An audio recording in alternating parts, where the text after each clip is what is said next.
Yo, what is up? What is up? It's Keen. We're back. We're in the building with another 7,200 second podcast. I got my co-host with me, Coach Donte, hardest working man on the network. What is going on, Donte?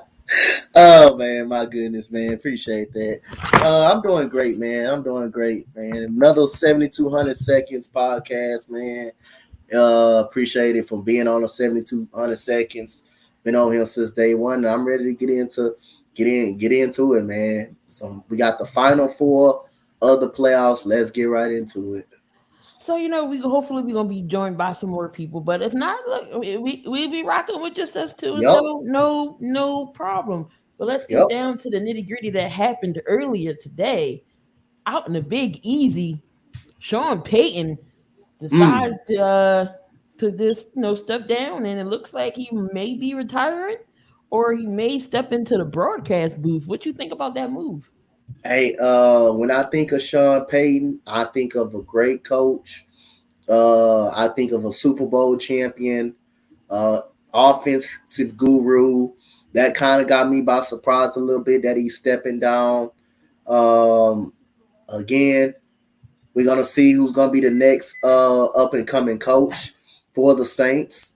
It's a lot of good coaching candidates out there, but we're gonna definitely see what the Saints got coming as a coach. But when I think about Sean Payton, I just think about a guy that revamped Jameis Winston.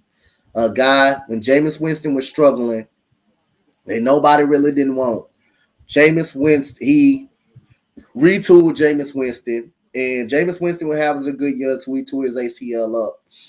And the guy is a quarterback guru. He's a good coach, great coach, gonna be a part of the Hall of Fame. And hey, if he's gonna step down, if he's gonna go into the booth or wherever, but I think he will be back coaching sooner, probably next year. Where he's gonna be coaching, he's gonna be the hottest free agent out there. So Sean Payton, definitely a winner, definitely a Super Bowl champion, great NFL head coach, and I wish him the best. Well, if he does come back, he still will be the New Orleans still will have rights to him because he Mm-hmm. does have 3 years left on his contract. So I don't know what's going to happen there legal wise. If he does come back, does New Orleans still own him? Will he be able to go somewhere else? That's another loophole. Um, but we don't know. We definitely don't know. Um, but yeah, that was a shocker to me. Sean Payton wanted to leave. I don't blame him for leaving. You know why? Because the Saints are in cap hell. They Yeah, are in cap hell. $74 million that was in caps. over the cap. That's crazy. You can't sign nobody. Can't You sign can't do nobody. you can't do anything. So You basically gonna have to go into a draft. Go into the draft and feel whatever you need off. right, like you can't sign your draft picks. Like I don't know what they're gonna do. They're probably gonna let a lot of people, they probably can't resign people. So I don't even know what that move is gonna be for New Orleans. It's gonna be crazy. Shouldn't have did that crazy ass contract for Taysom Hill. Yep.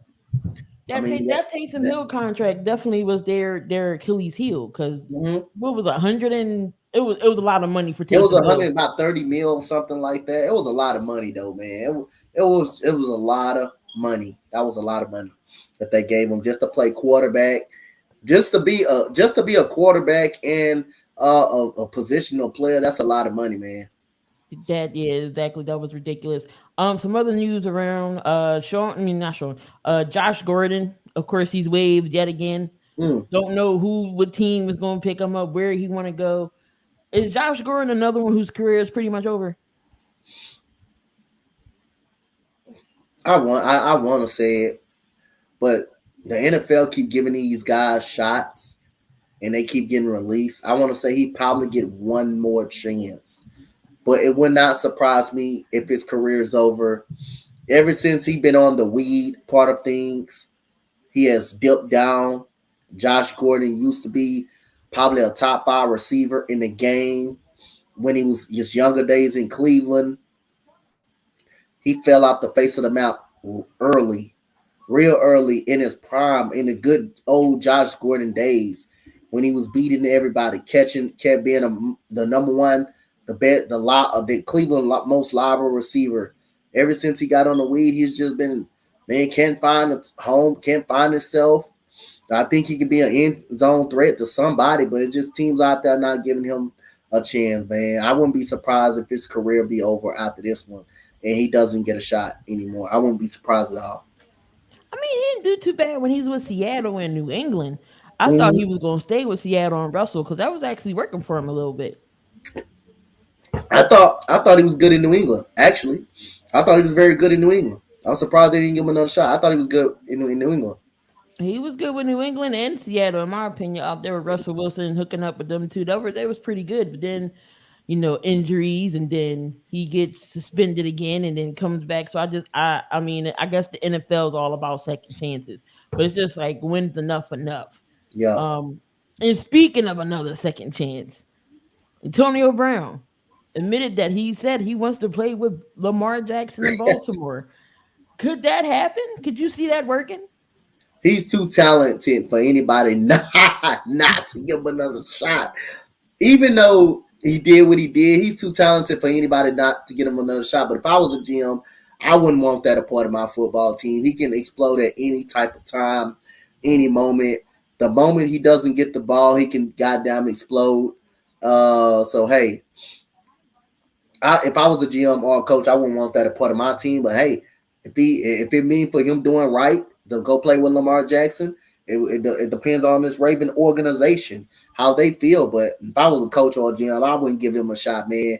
Anytime he doesn't get the ball, he explode. He got a mental issue. I think Antonio Brown has a legit mental issue. I think he definitely does. Well, apparently, from what I read, the Buccaneers offered him 200K to go get his mental health checked out. Yeah. Hold on, let me make sure because it came up earlier. I believe it was Bleacher Report that reported that, and I was just like, "Y'all offered him 200K and he didn't go. Let somebody offer me $200,000. I'm going to the doctor. I'm sorry. That's just Oh, me. you ain't lying. That's just me. I'm sorry. I'm going.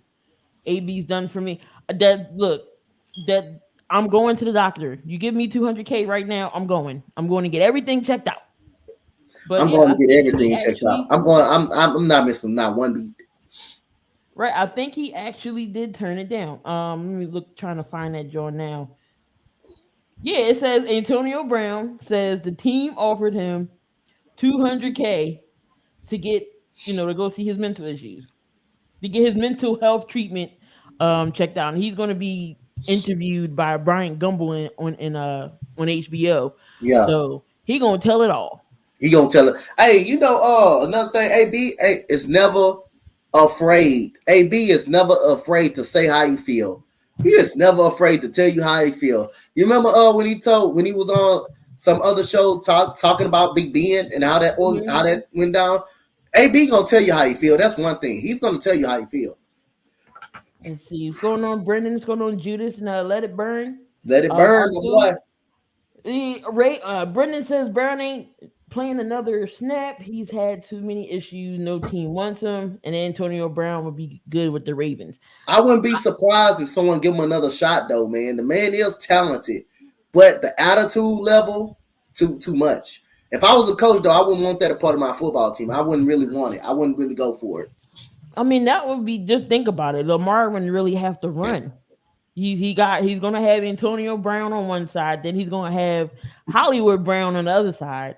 He's got a good tight end in Mark Andrews and whoever the running back's gonna be. Yeah, Lamar wouldn't really have to run, so that might be interesting.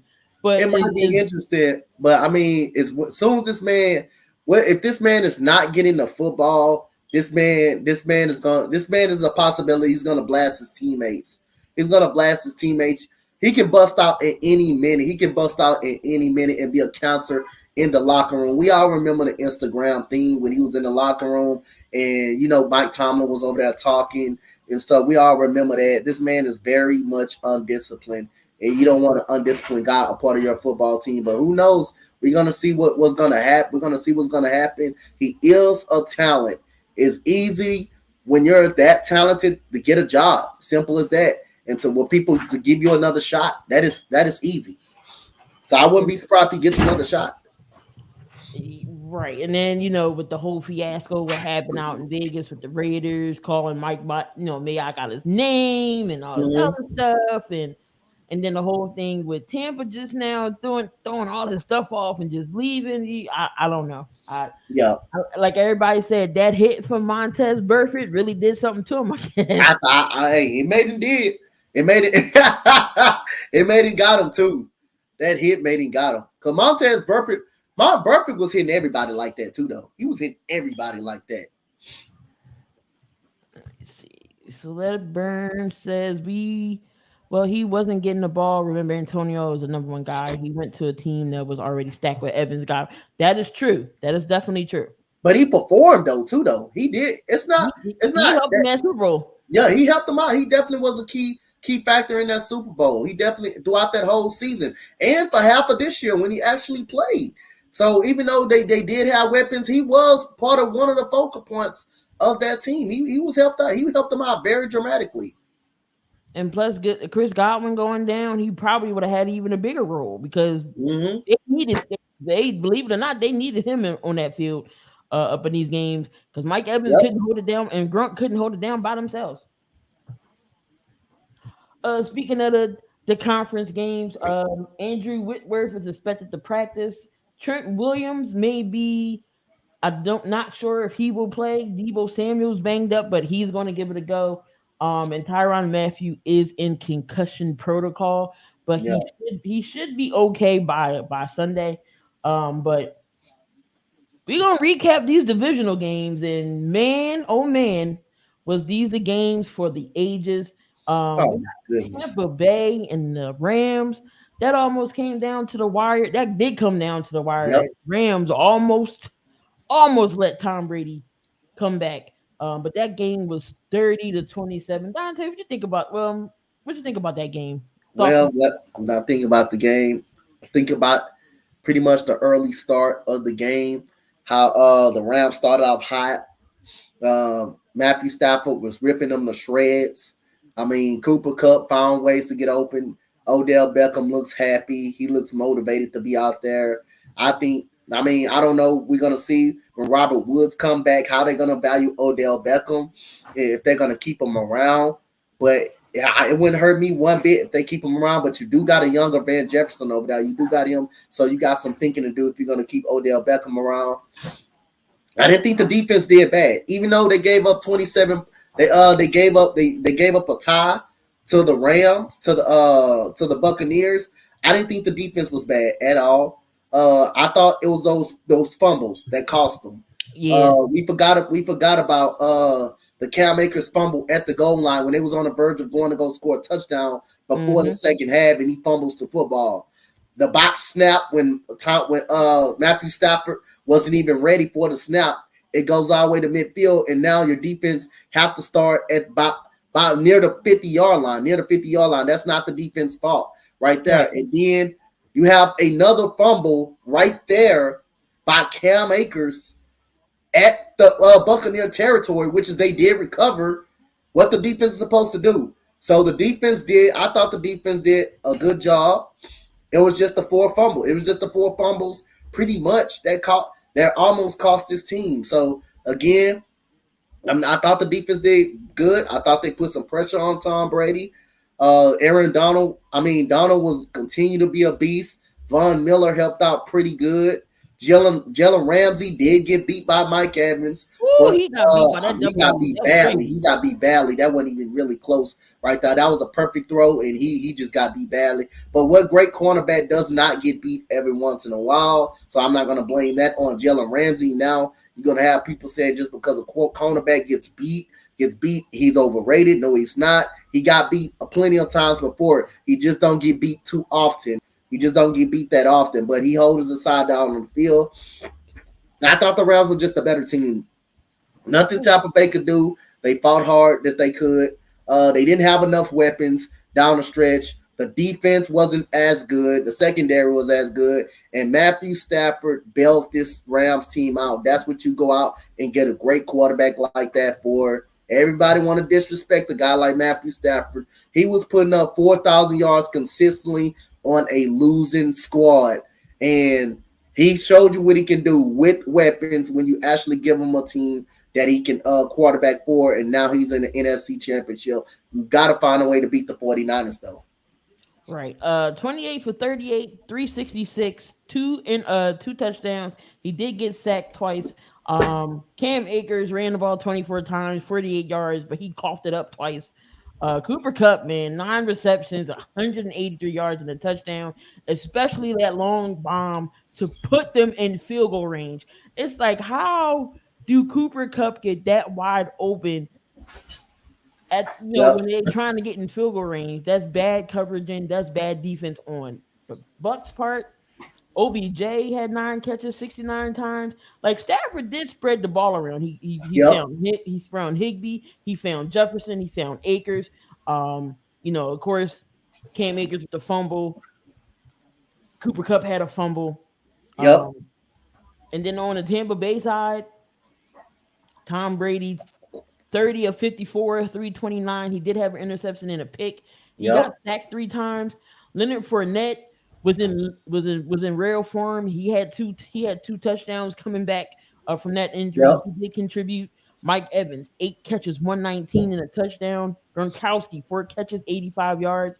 Fournette was involved in the passing game. Scotty Miller. They didn't. This is how you know Tom Brady really didn't have his bunch. No Yep. Godwin. He had to use Cameron Brate, OJ Howard. He had to get his running back involved in the passing Passing game. To game. be Yep. fair, Antonio Brown would have been good. I honestly think if Antonio Brown was on that field, I think the Bucks probably would have won. Yeah, they In probably my would opinion. have. They probably would have won. And I forgot about good job you mentioned up the Cooper Kupp fumble. That was another fumble that was in the Buccaneers territory again. I thought this defense was good. You can't do nothing if you three of your drives started in the Buccaneers territory off the fumble. The only fumble that didn't start was at the end of the half, second quarter, when Cam Akers fumbled the football at the goal line. If he didn't fumble, you would have had a touchdown right there. You would have had a touchdown right there, and the game could have resulted into a major, big time blowout. But instead, three of the fumbles came in right there in Buccaneer territory, and the defense had to get right back on the field and start a short field and have to stop Tom Brady. Tom Brady, when he's struggling, you give him any type of opening, he's gonna find a way to get through the door, and that's exactly what he did in the fourth quarter. In the third quarter, took advantage of those opportunities, and Matthew Stafford was able to get the ball last and take his team down the field. Now, if Matthew Stafford finds a way to fail in this scenario, now you're going to start hearing the Matthew Stafford guys coming up and saying, "I told you about Matthew Stafford." When he got this team to the NFC Championship game, it wasn't. If they would have lost, it wasn't going to be Matthew Stafford's fault because the team basically fumbled the ball away when he was playing well. So I'm very happy for Matthew Stafford, but I want to see him beat the 49ers. So has Matthew Stafford proved that he can be elite? He's proven it. He's proven it. He's been proving it. It's just when you always in a bad organization throughout your whole tenure and in the whole decade and your whole career, you're not gonna get as much recognition. People doesn't look at him as much. All they look at is the Lions' bad record, and they think Matthew Stafford is need to be held accountable for that because the organization was bad. The organization was bad. People need to realize this, and Key knows this herself. Coach Spotlight knows this. Why do you think Megatron had to retire? Because the Lions didn't want to trade him. He didn't want to be a part of a losing franchise. So why did you think Barry Sanders retired at 9 years? He played 9 years. He could have played more. The Lions did not want to let him go, and they weren't trading him nowhere else. So he said, "You know what? I'm going to retire. I'm not going to be a part of a losing organization." And They Barry, don't want to put no pieces around yeah, him. and Barry Sanders was the Lions. Megatron was the Lions. But the years after that, Matthew Stafford 4,000 yards consistently with a losing organization, a losing franchise. So again, he deserves some respect. Though I don't care about the record. The guy threw 5,000, had a 5,000-yard season, consecutive 4,000-yard seasons. He put up good seasons on a bad organization with guys like Kenny Galladay stayed hurt. Marvin Marvin Jones Jones Jr. Yep. inconsistent. You had really no running back like that. You didn't have a good defense. So what is Matthew Stafford supposed to do? Nothing. But he still puts up points. He still puts up points. He still finds a ways to be productive. Stafford has proven that he can make big plays and be accurate. His inconsistency from the second half of the season is gone.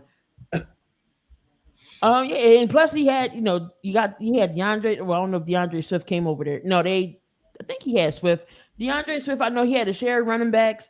He had what Kerryon Johnson. He Yep. had AP over there. Reggie Bush. Like he never had a good receiving core. Tight end. He had Hawkinson. He never had the defense either. So of course, when you get him in a change of scenery, he's gonna shine. Yep. So he's finally got himself an offensive line. He finally got him some weapons. And I always like Stafford and with the Lions. I've always thought Stafford was that guy. He just was at a sucky team, Yep. and now all the Organization. An Lions fans organization is that is just a bad organization all the way through. I mean, they competed this year, but you got a bad organization around. You building a terrible organization. You can't. If you're a good quarterback in a terrible organization, what you supposed to do? You're gonna get frustrated, just like Watson. We have a bad organization, but for Watson, it wasn't the team. It was the GM that he bumped heads with. So again, if you can stand to be sucked in a to be good in a bad organization, if your organization put the right pieces around you, and you still be good, and you still can throw 5,000 yards, that should tell you something about him right there. that's a fact. Exactly. Now all the Lions fans is coming out during being all hateful, like they just salty because they couldn't. The Lions couldn't. They just couldn't do it. Stafford couldn't do that with the Lions. But how could they? Give the man some. I guarantee you, if I would have gave Matthew Stafford a team, I'm sure the Lions would be a playoff team right now. Yep. So all the Lions fans that was hating on Matthew Stafford, don't be a hater. Don't be salty because the guy was winning. He can't win with something he don't have. Yep. What do you think what's going on with Tom Brady? You think he calls it a quits? You think it's finally time for him to retire, or will he come back one season and say, okay, after that, then that's it? It depends on. I'm starting to think it depends on what happens in the off season. What moves do the Buccaneers make? I think that's what it depends on. That's what it depends on. What moves are the Buccaneers make? What moves are they going to do in the offseason? What receivers you're going to put around me now that Chris Godwin may be gone? OJ Howard is going to be out there. What type of moves you're going to build to improve the team? That's what it's going to depend on for Tom Brady. But like I say again, Tom Brady is not going to always win a championship. He's not going to always win a championship. He's human too. He got beat before. Again, it depends on the moves that the Buccaneers make. It may factor into his decision. So Bruce Arians already said he's coming back. Gronkowski don't know if he's going to run it back. He came out of retirement to get Tom another Brady, championship. yeah. He came out of retirement to get another championship with Tampa Bay and Tom. But Tom was saying, from his family want him home. So we don't know. He might say call it quits. And if he does, we all know Tom Brady is the GOAT. He will Yep. go down as one of the greatest quarterbacks of all time. Yep. 7 Super Bowl rings, 6 with a one organization, and then leave to go to the other conference and get one with them back to back. So Tom, he will. The numbers don't lie. He broke his own record from Drew Brees. Like, the numbers ain't there. I know we all probably don't like Brady. He complains too much, but you can't hate the fact of the game that he's played. Yeah. 6th round for Michigan.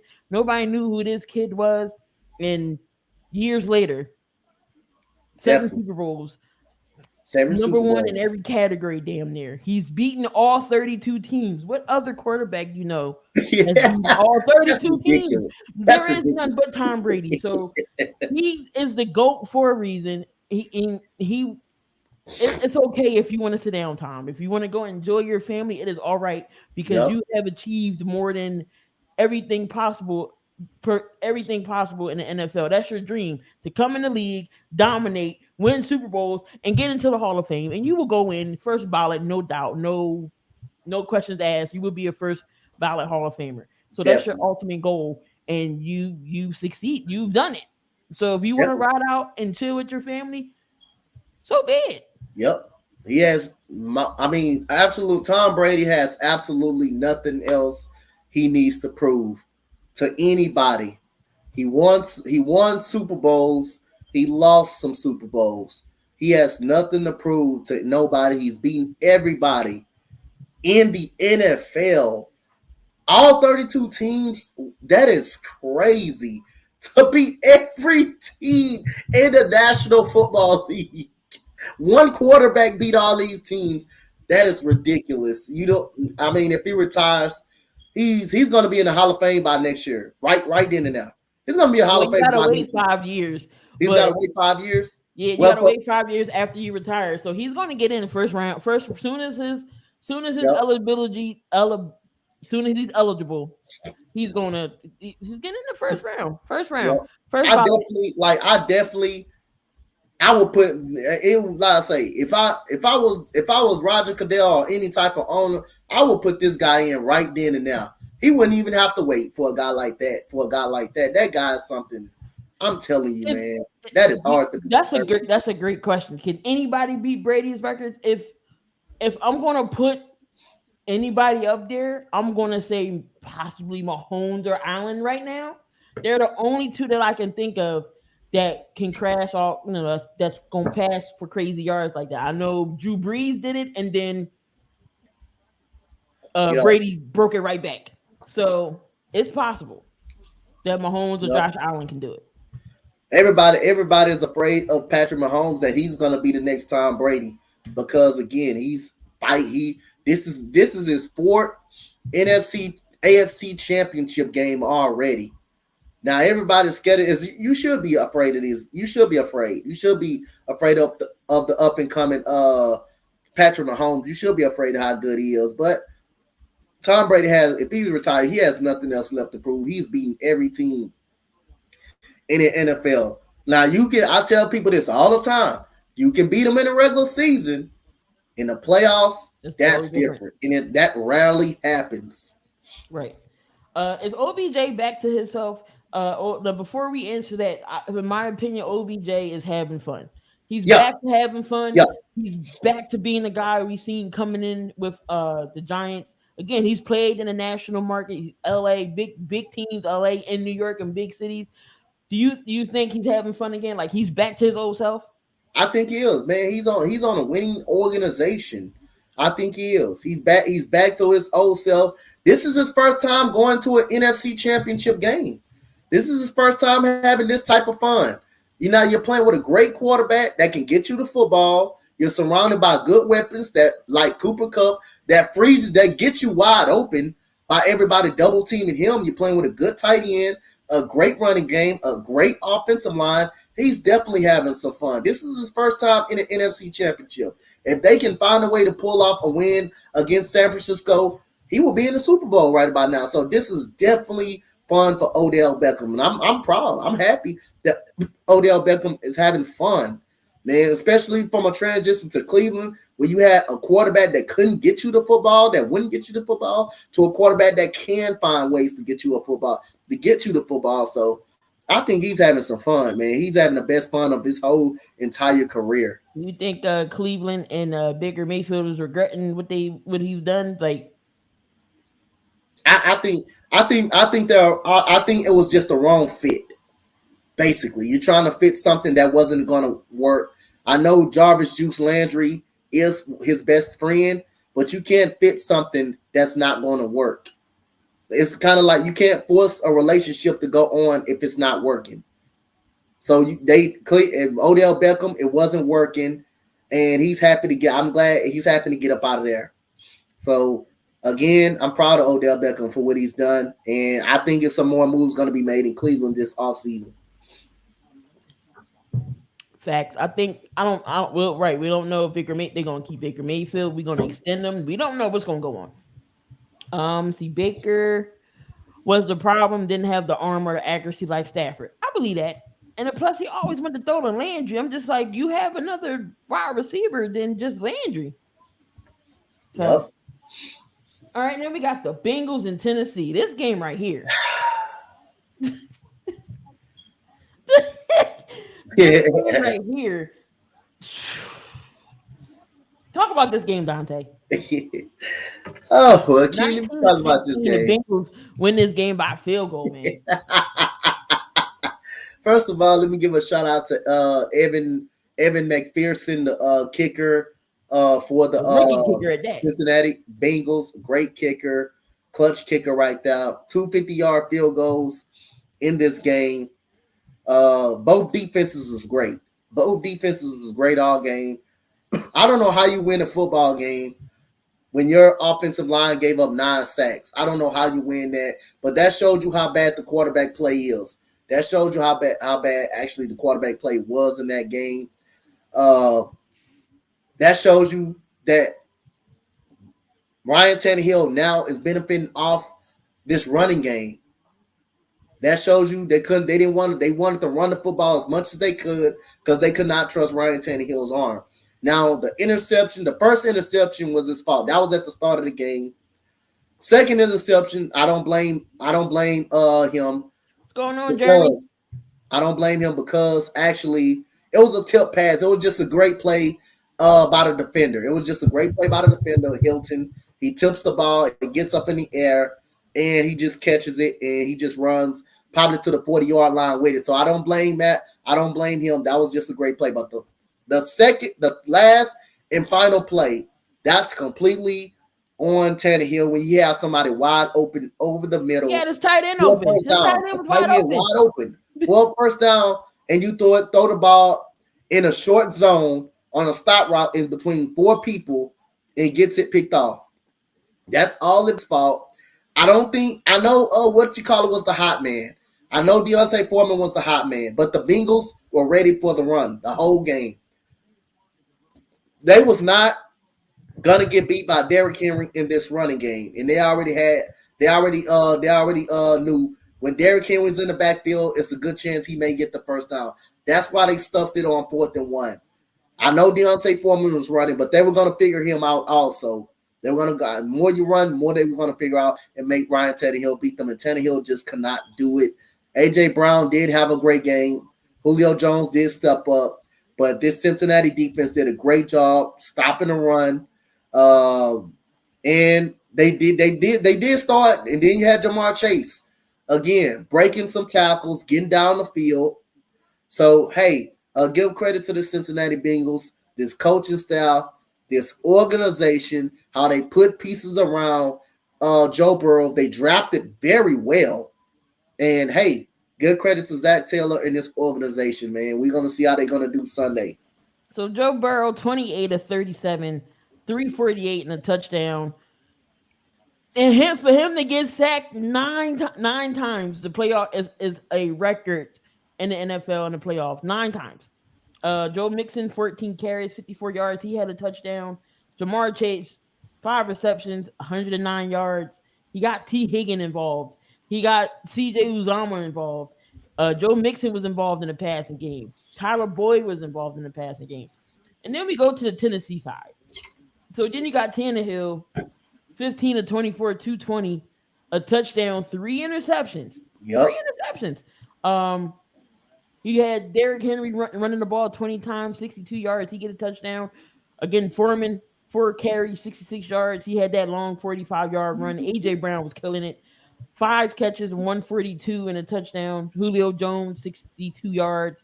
But yeah, that defense for Tennessee was crazy, getting to Joe Burrow 9 times. So was it just the offensive line was bad, or was it just good Tennessee defense?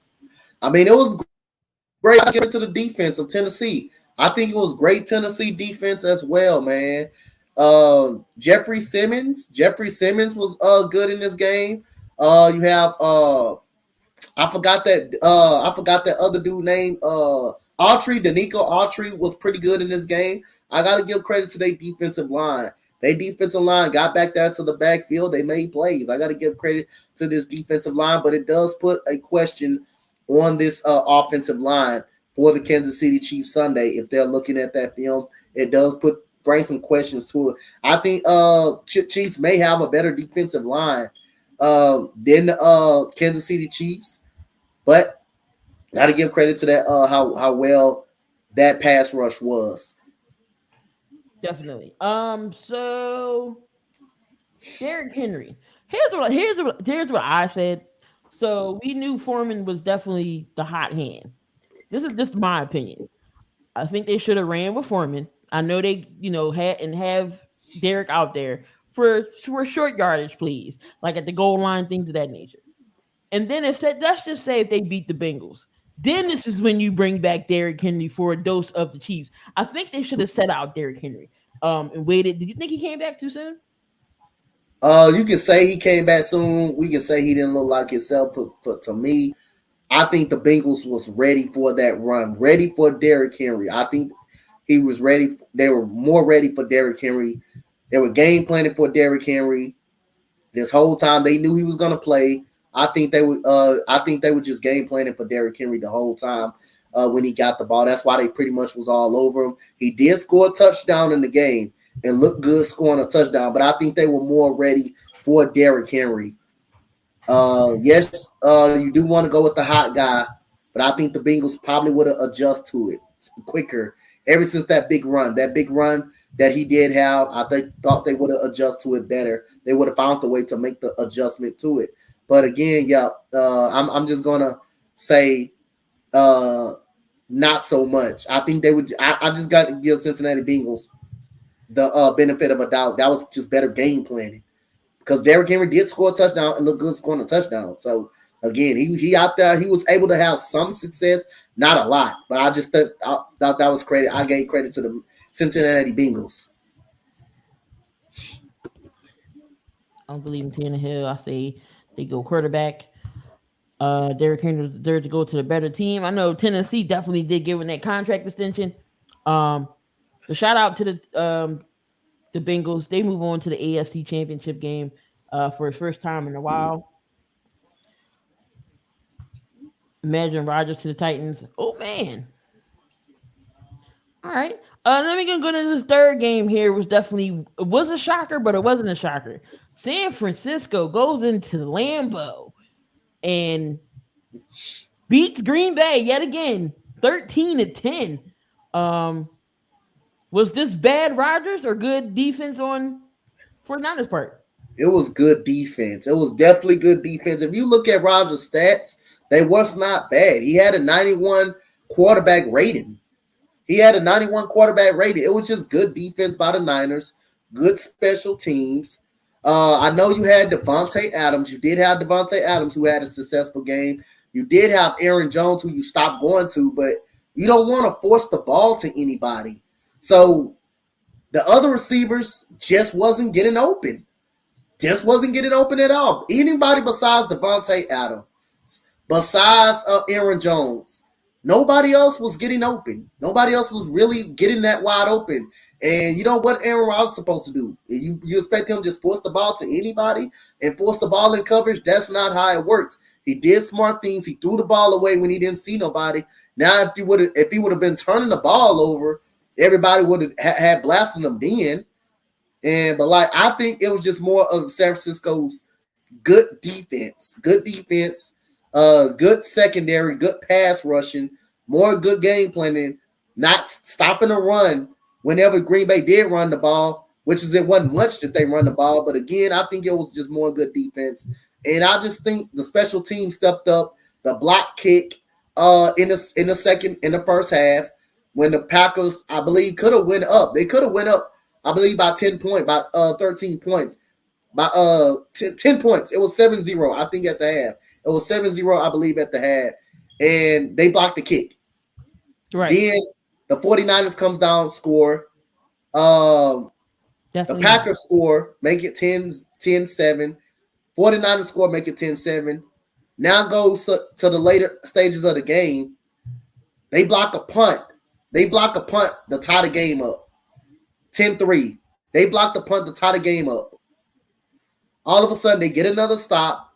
Then you had Robbie Gold with a make field goal. You had Robbie Gold with a make field goal. So, hey, that was probably the determinant of the game. Deebo Samuel was a beast that day, man. He was a beast. They got him beat up pretty bad. He's a tough guy. So the stats with the watch, I mean, with stats to this game, you had Jimmy G. Again, Jimmy G didn't have to throw that much. 11 You for didn't have to throw 19, that much. 131. He did have an interception. They got Elijah Mitchell back there running. You got Deebo Samuel turning him into a running back. Kittle 63 yards on 4 catches. Deebo Samuel 44 yards, and they did sack. Green Bay did sack Garoppolo 4 times. Now Aaron Rodgers stats: 20 for 29, 225. He had no picks or interceptions. He had no interceptions or touchdowns, but he did get sacked 5 times by that Yep. San Fran That defense. defense, yep. Aaron Jones only had 41 yards rushing, but he had 90 yards receiving. And pretty much it was all Adam Jones and Devontae Adams is getting targeted all this game. Alan Yep. Lazard was nowhere to be found. Mercedes One Lewis was one nowhere to be open. found. One You open. bring back Randall Cobb, and he One gets no open. catches. One open. One open. None of the other receivers were wide open. And I mean, that's what it comes down to. They could not get wide open. None of those other guys wasn't getting wide open. Wasn't getting wide open. And like I say, when Jimmy G, when the running game is like that, like the 49ers was, I wouldn't have to throw the ball either. I wouldn't really have to throw the ball either when your running game is being that effective. It's a shame when your running back is your lead receiver. 9 catches, 129 yards for Aaron Jones and Devontae Adams. 9 catches, 90 yards. Now again, Green Bay's in cat pal too. Mm-hmm. Where does Aaron Rodgers go from here? I won't be surprised if he gets on the way out. I wouldn't really be surprised because Devontae Adams, he's a free agent too, as well. Everybody not putting Devontae Adams in that free agent class, but they forgot he's a free agent. But what the Green Bay Packers could easily do, get him to a franchise tag. And you know what I'm gonna tell you? If I was Devontae Adams and I was the best receiver in the league, I'm not taking no damn franchise tag. I want my money up front. I want my money. I'm the best receiver in the game. I'm worth every penny I get. And if you don't pay my money up front, I will go in the free agent mark and someone will pay me my money. Someone will give me the money I do deserve. Someone that's not in cap space, hell, they will give me my money. So if I play on a franchise, if they ever call me and come to me about a franchise tag, they know I'm not taking it. I'm not doing it. I want my first number one wide receiver money, and I'm gonna go out and get it. And when I know someone a team need a wide receiver, so I can fit their team needs, and I know I'm gonna get the money out there in free agency market. And then maybe Aaron Rodgers does leave. Maybe if Aaron Rodgers does decide to leave, that's definitely gonna have an impact on Devontae Adams. That definitely will. So yeah, if I'm Aaron Rodgers, I open up and consider leaving, going to a spot like Denver, where Denver literally probably just one quarterback away. Probably just a quarterback away. They got wide receivers. They have a good defense. So whatever decision that Rodgers made, I expect Devontae Adams to make his decision as well. That's definitely true. I don't like I said, we was talking about this earlier in the week. Best fits for Rodgers. We did say Denver or Pittsburgh would be a possibly good fit. I don't see Devontae staying because Green Bay hasn't franchise tagged anyone since 2010. I just don't see Adam staying there with nobody else around. And I know Green Bay have to pay somebody, and they don't have enough to pay Devontae. They still got to pay Aaron Jones. They still got to pay Zaire Alexander. They still got to play those guys there. So we'll see what Aaron Rodgers does. But again, it was up to the kickers. This week again, Robbie Gould comes in again and hits that game-winning field goal, 13-10, low-scoring game. That's how you know it was a defensive game. Yep. And the game of the century, this game right here. Yep. You got The Buffalo Bills going into Arrowhead, 42-36. The Chiefs get the win. This game right here, man. I'm just gonna go stats right now off the top before we talk about this game. Josh Allen, 27 for 37, 329, 4 touchdowns. He gets sacked twice. Josh Allen was leading the running back, 62 yards rushing. Gabriel Davis. Gabriel Davis, 8 catches, 201, 4 touchdowns, 60 yards from Beasley, Singletary caught in the backfield. And then on Mahomes' side, he 378, 34, 44, 3 touchdowns. He got his running game going on too. He had 68 yards. Edwards Hilaire was running pretty good, 60 yards. Got Tyreek Hill, 11 receptions, 150 and a touchdown. Travis Kelce's going to get his numbers, 8 catches, 96 yards and a touchdown. You had Jerick McKinnon catching balls. You had Yep. Pringle, Hardman, Donte. Did Josh Allen's defense let him down? Yep, they definitely did. This supposed to be the number one defense in the league, and they got lit up. They got totally lit up. The thing that saved the Kansas City Chiefs, they had those 3 timeouts. They had those 3 timeouts. That's the thing that saved Kansas City. And the prevent defense that they played, and Travis Kelce over the middle. Number 39, Wallace was right there. You had no receiver literally out there. He could have picked up Travis Kelce and literally stopped Kelce from running over the middle right there. He could have literally stopped him from doing that. You had no receiver out there. Oh, yeah, he saw Travis Kelce run right over the middle, and he could have just picked him up. And nobody picked him up. That's the thing that saved him. Those 3 timeouts with 13 seconds left. So, again, that defense let him down big time, man. But you have a great quarterback like Patrick Mahomes, you're going to find a way, man, to tie down a good defense like Buffalo, man. And give credit to Patrick Mahomes, man. He moved all night with his legs. He kept plays alive. He scored a touchdown with his legs. He made some hell of a throws. Tyreek Hill catches a crossing route right over the middle. He outruns the whole defense basically down the field, chunks up the do sign. You have McKinnon. If that had been a taunting, would you have been the ref to throw that? No, I wouldn't do that. I wouldn't do that. I wouldn't let him have fun, man. Come on, man. That's part of the game. That's fun, man. I love when he chunk up the do sign, and he knows he was gone too. He know that linebacker wasn't catching him at all. So no, I would let that go. Let the guys have fun for one sake. Now if it goes too far, then you do it. That wasn't too far. Let the guy. That's the guy's signature. Let him do that. Let him have fun. It's the no fun league, and you know that's the rule now of taunting. So, but in that instance, if that flag would have been thrown, I think all hell would have broke loose. If that flag would have let that man have fun. He been doing it. Let that man have fun. He's allowed to have fun like that. Let that man have fun like that. And like I say, it is deserving to do that because the Buffalo Bills is allowing it. They allowed it. So again, hey, there's a lot of plays in this game that turned around the momentum in this game when you thought the Bills had momentum, and Patrick Mahomes just came like that and snatched it away. 13 seconds. Literally 13 seconds was left on that clock, and Harrison Butker went down there and kicked that field goal. Now, Harrison Butker wasn't perfect this game either. Nah, he missed the extra point. Extra kick, and he missed the field goal. Just imagine in clutch time if he would have missed that field goal. Oh, yeah. He would have got, yeah. But again, it came down. It came down. I want to ask a Damien question right quick. Now, not that one, but the other one. When he said, Rodgers couldn't leave. Rodgers cannot leave Green Bay. Yes, he could, because he got it in the contract where he can leave Green Bay anytime he wants to. He got in that contract. It ain't just no plain 3-year deal. It's not a plain. It was 2 years. He got extended for 1 and 2. Yeah. But he can leave this all season if he wants to. He can leave. He got it to where he can leave, and he can decide his future. That ain't just no 3-year deal. He got it to where he can leave. He got it to where he can leave. He ain't stuck there. Trust me, he's not stuck there. He's not stuck in Green Bay.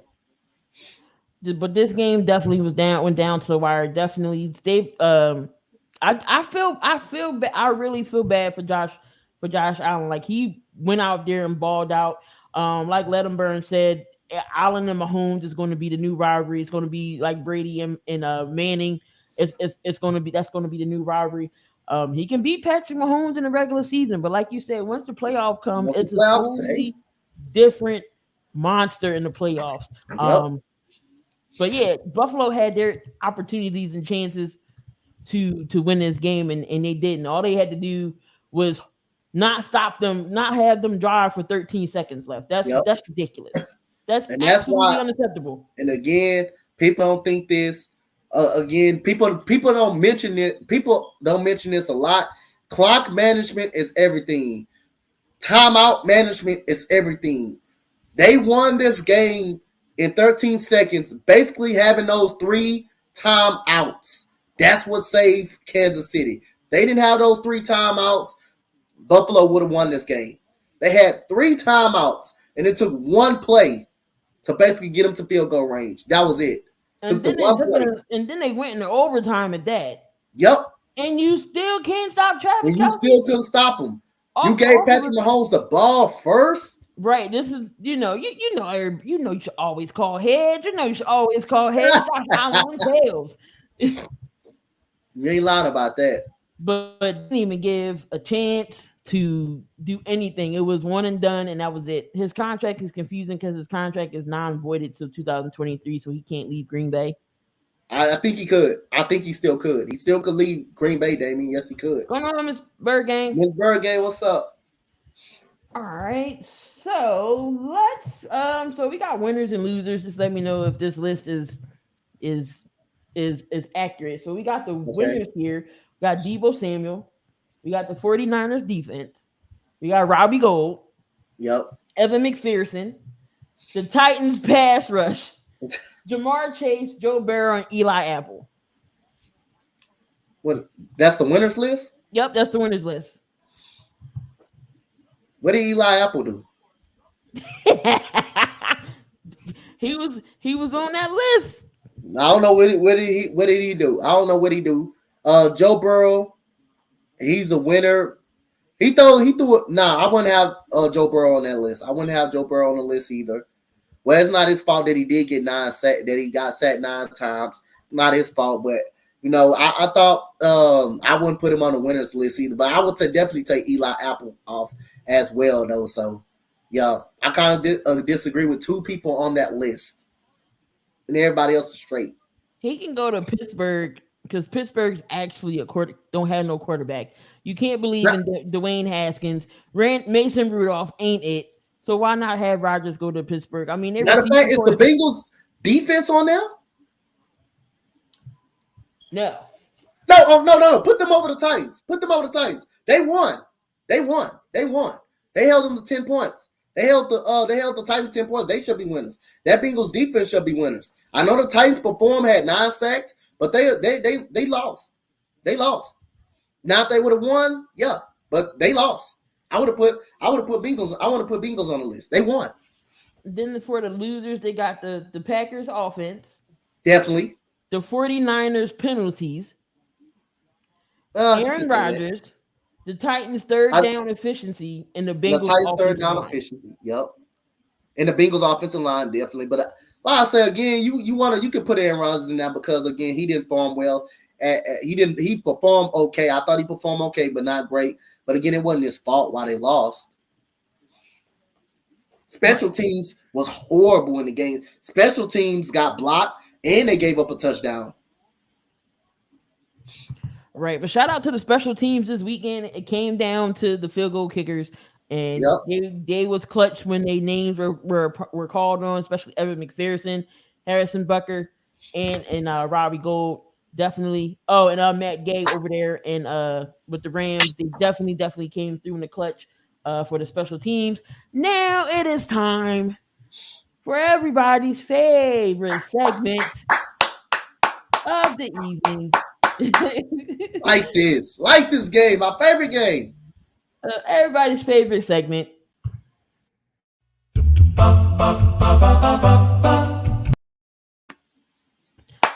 Fact or fiction going on here. I love it. Give me 1 second. Let me. I was prepared today, so I have all the questions, all the fact and fictions, up here. So the best. So we're gonna go right into it. This is the best divisional round ever. Fact or fiction? Which one? No, I'm just saying this is the best divisional round games we've seen ever. Like Uh, these divisional round games we've seen this year is the best all time. I'm gonna say NA. I'm gonna say NA. I can't. Yeah, it's hard. I don't. If someone can name me the final four divisional rounds, then you name me a better one. But I'm gonna go NA. I'm gonna go NA. I'm gonna definitely go NA. But it is some good football again because you do got the Rams team who hasn't beaten the 49ers all year long, and now you got them at home. The chance to go to the Super Bowl. You beat them. You can be the second team to play in your home stadium. You be the second team. Besides the Tampa, first team, I believe, was the Buffalo Bills. Well, not the Buffalo Bills, but Tampa Bay, right? Tampa Bay. Mm-hmm. Yeah, you can be the second team to play in your home stadium. Then you got the Bengals, an up-and-coming good defense, up-and-coming great quarterback, and you have a great tight end, a great running back, and great 3 wide receivers. You got the beast of the AFC, Kansas City. This has potential, but I won't say it's the best. All right, so I did get some. So Damien did send me something regarding Rodgers' contract, and it does say in 2023 year his original contract is voided, and making 2022 his final year in his contract. Forfeits provisions were removed from the contract, preventing the Packers from pursuing prorated portions of Rodgers' signing bonus. So that gives so that's going to give Aaron Rodgers leverage this season. What is noteworthy that if Rodgers were to stay with Green Bay in 2022, the Packers would suffer a cap hit more than 40 million. That's a number that is almost impossible for a team to bear.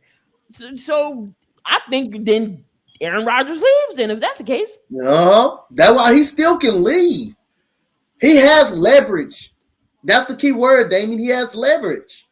He has every leverage. So if he wants to leave, they have to let him go. They have to find a way to let him go or trade him. He has the leverage. That's one thing about a person that has leverage over their own self, over the contract. You have leverage of what you want to do. He still can leave if he wants to. He's all their cap hit. Basically, he's everything. So he can leave. I'm gonna say fact. This was the best divisional round ever because the games we seen San Fran beat Green Bay. We've seen the Bengals beat Tennessee. Tampa Bay. This was the best round of divisional games that I've seen in a long time. So I'm gonna go fact here. Chiefs over Bills is the best game ever. Is that fact or fiction? Oh my goodness. Yes, that's a fact. I'm gonna say fact. Definitely. I'm gonna go fiction. Well, in the playoffs, okay, that's a fact. But remember, Mahomes and who was in that shootout? Was it Baltimore? Matter of fact, hold on. Matter of fact, the Rams and Mahomes. Yeah. That was in the regular season. Yeah, that was in the regular season. In the Rams. That was who had the shootout. Right. That was it. But if they're saying playoffs, I think this is the best game ever. Yeah, that's what I'm saying. That's why I went by in the playoffs. That's definitely going to be. He was like, "Oh well, never mind then." Told you.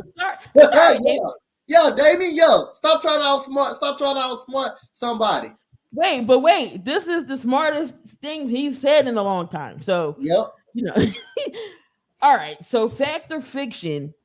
NFL overtime for the Bills is unfair. Now, do you think there's going to be a change to the overtime rules, or should it be a change to the overtime rules?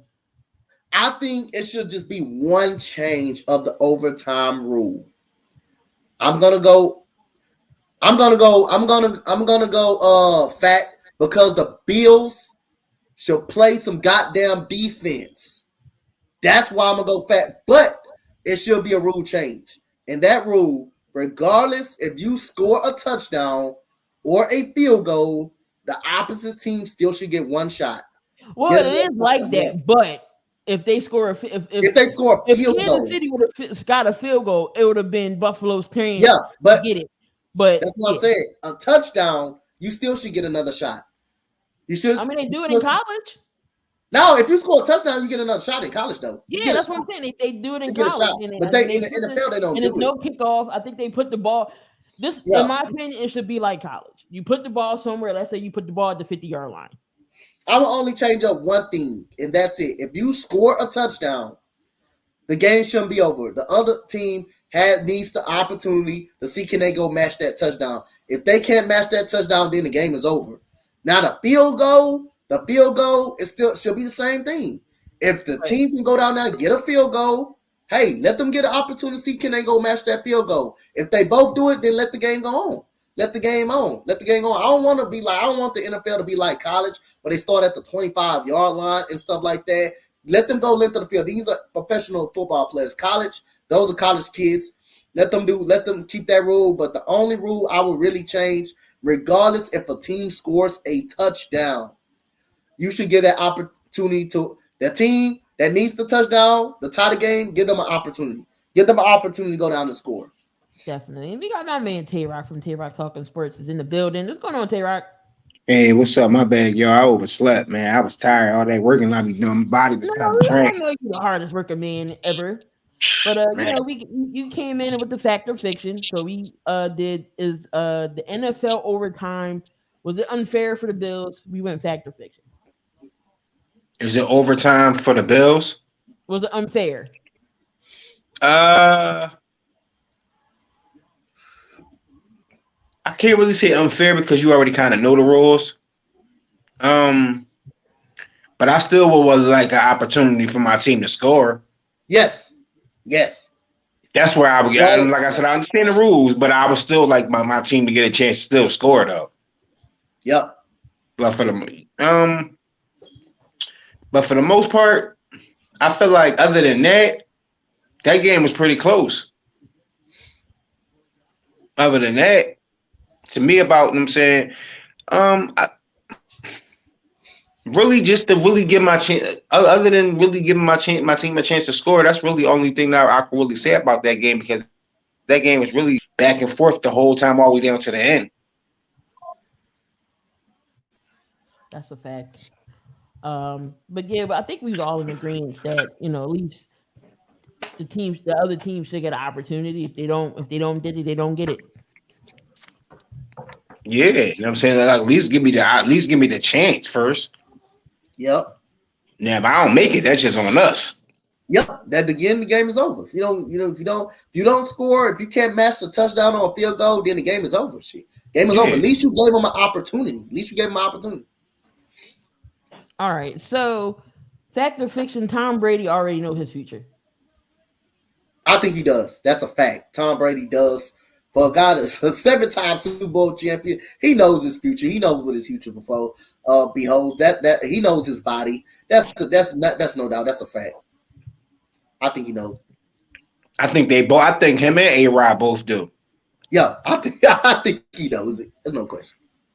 All right, so we're gonna go fact. I think it's fact there. He already said he mentioned his family. His family don't like him being banged up and getting hit. So, and plus he was pissed when Von Miller hit him in the helmet. He was all complaining. He had a bloody lip. So, yep. But again, here goes Aaron Rodgers again. Fact or fiction? Aaron Rodgers played his last game with Green Bay. Oh, this is tough, man. I want to say yes so bad, but I'm gonna go in A. I don't know what Aaron Rodgers. You know why he gonna leave? Because look how long Brett Favre was at Green Bay, and look how long it took him to finally leave after his one Super Bowl. Aaron Rodgers going down the same path where it took him a long. If they won the Super Bowl, it took him a long time to leave, and he finally leave. And he about to leave. Trust me, leave. He's not going to stay there. He's going to go somewhere where he go. Well, he already said he ain't trying to go to a rebuilding team.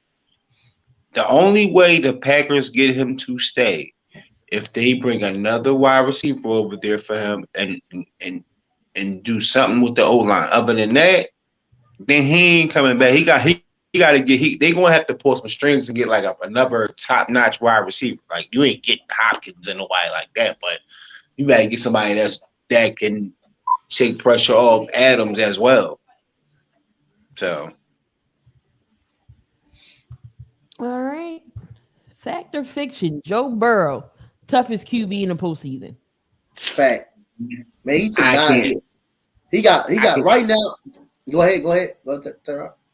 My fault. Other than them 9 sacks, I gotta say Garoppolo, because Garoppolo playing with a messed up shoulder, messed up thumb, and still getting hit, and find a way to throw a little bit of clutch passes in that freezing cold in Dallas. Like, that's hard to do. Not taking away from Joe Burrow, because Joe Burrow doing his thing. I can't even take it away from him. Like, he really balling with that type of offense. But I say, as the receiving core that both have, don't get me wrong, Debo is my guys, but you got to think about it. You got Tyler Boyd, Higgins, and Jamar Chase.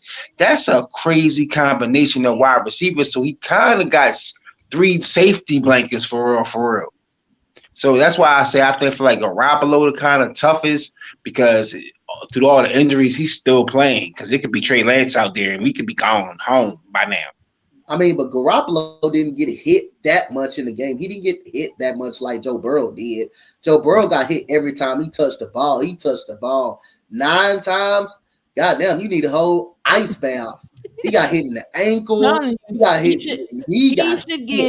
His offensive line should give him 2 stacks for all them hits he took. Everybody on that offensive line owe me $2,000. I should get taken a breakfast, dinner, lunch. Golly, I should get paid for all them hits. He got hit in the ankle, the ribs, everywhere. But we knew Jimmy Garoppolo was hurt going into that, but he didn't take much punishment as Joe Burrow did. But don't get me wrong, Garoppolo is tough playing through those injuries, those shoulder injuries. Though he is tough.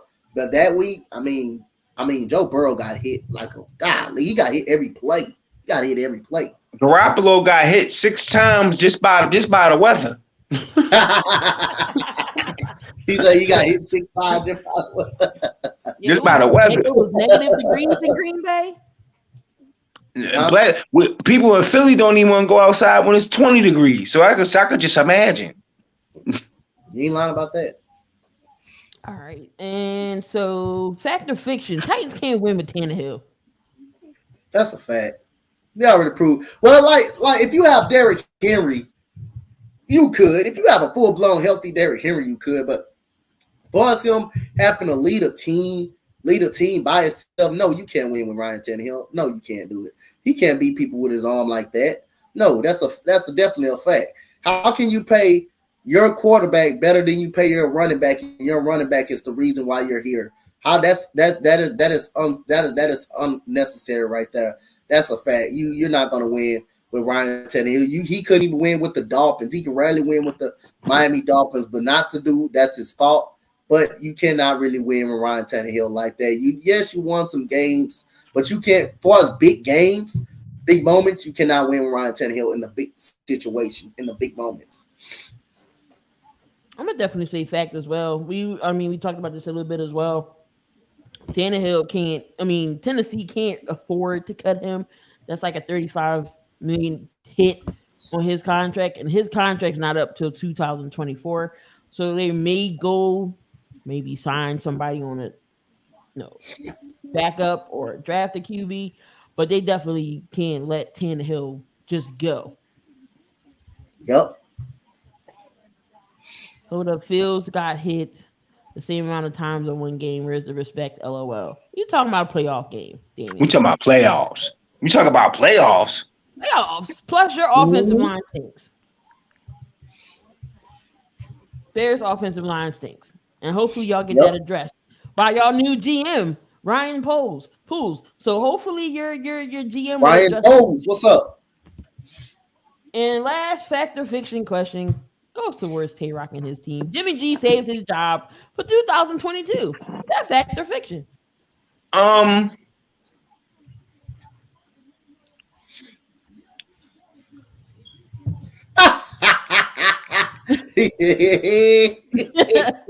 don't know. I really don't know, because it all depends. I feel like the type of body of work he can save it, especially if he beat the Rams. If he goes back to the Super Bowl, I feel like they don't give up on him just yet. Even though we came into the playoffs 10-7, it wasn't all his fault because he didn't put us in positions to win games, and defense let him down. Other people drop passes, different things like that. But I really can't say I'm gonna go NA on this. I don't know. I respect that. Hey, that's a tough answer. If it's tough, I do it too. I do it too. If you're in the middle, I do it too. But I'm gonna go with fact on this one. They already expressed trade talks with this guy, regardless if he makes the Super Bowl or not. Trey Lance, you got him number 2.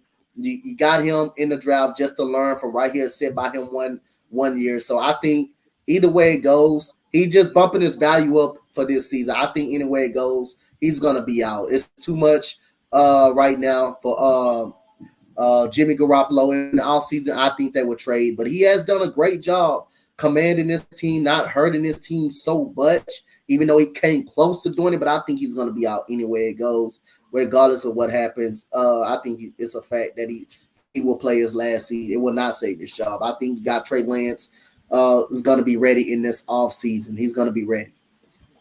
Yeah, I'm gonna go. That's a fact. Either way, Super Bowl or not, Super Bowl win or loss, I think it's already proven that Garoppolo is gonna be going. If that was the case, they wouldn't have got Trey Lance in the draft. Yep. But that is your segment of Fact or Fiction. But how long?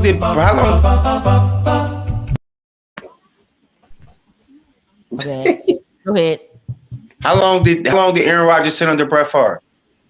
For a long time. I think he did it for a while. This is not a bad idea. We said if you can't beat him, join him. We did talk about that. But again, like I know Aaron Rodgers to 49ers, but again, I don't think that will really happen because you got Trey Lance right there. There's no sense of under Aaron Rodgers for a while. I was no sense of the quarterback. Number 2, if you're gonna bring someone in like Aaron Rodgers, because Aaron Rodgers on his last leg for Aaron Rodgers he ain't playing no 44, 45 like Tom Brady. It's not gonna happen. I understand, but if you're gonna do that, you might well trade Trey Lance. If you're gonna get him, you might well trade Trey Lance. You don't get someone number 2. You don't get someone number 2. We ain't gonna trade Trey Lance. You know why? You're not gonna trade. Especially if Garoppolo make it to the Super Bowl, they're gonna give up Garoppolo. They're gonna give up probably like Ken Law or something, and like a draft pick or something, a second round draft pick for Aaron Rodgers because because when we tried to give him the house the first time, they didn't want it. So since if Aaron Rodgers is a free agent. No. Yep. No, he's not a free agent, but he can get out of the contract if he wants to. Well, if he gets out of a contract and wants to come, long as the Packers don't block it, because we could have had him already. We could already had him. The Packers blocked the deal. But that was before the draft, though. That was before That was actually before the draft. They didn't even. That's what I'm saying. So we could have actually had him already this season, but the Packers blocked it. You know what I'm saying? Y'all did all that blocking just to lose to us again. Yeah, but I think that we'll be going with Trey Lance next year. I think he will be the quarterback. I just hope he paying out to be something, man, because you see them South Dakota quarterbacks. Carson Wentz, South Dakota. But then if that's so if that's the case, you move Garoppolo, you're still going to have to bring in a QB to back up Trey Lance. You're still going to need a veteran back there. Yep. And I think that's I bring a Teddy Bridgewater over, something like that. That's not bad. Not bad at all. That's not bad. Teddy Bridgewater is not a bad quarterback. Everybody. That's what I'm saying. It's not bad. Like he got hurt in Minnesota. Minnesota did him dirty though. He got hurt in Minnesota, and then he went to a Saints team who, he went in for Drew Brees when he got hurt. He went like 5-1 or something like that. Yeah. For Drew Brees. So, and then he just. He's just in a bad spot with Denver, but I don't think Teddy Bridgewater is a bad QB. No, he's not bad at all. Now let's get into this conference games. The big nitty gritty to the big dance. We got the NFC Championship matchup. We got the Rams and the 49ers. Tayrock, what's the keys to this game and who you got winning? You already know who I got winning. I'm biased in this game. I'm biased through the whole playoffs. I feel like the way the Rams playing now, we really cannot let up at any point in this game. At any point, I want to the point where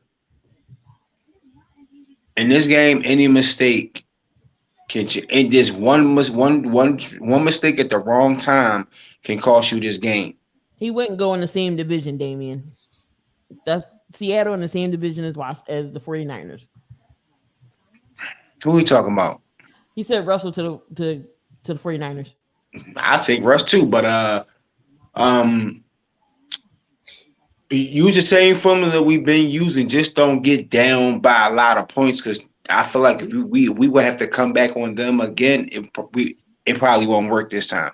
We will have to keep it close, keep our running game, keep our defense balling. As long as we being physical into what we doing, if we not injuring, like people not getting injured, we'll be fine. As long as Garoppolo plays a okay game and doesn't throw an interception in the key moments of a game, then we'll be fine. Because he tends to throw the ball in the key moment. It could be like two minutes left, fourth quarter. You want to throw an interception like Ryan Tannehill and cost us the game. Like, no, we can't do that. Not this time go around. You mess up here, no Super Bowl. Rams get a home game. I'm trying to be spoilers. I don't want the Rams to get a home game.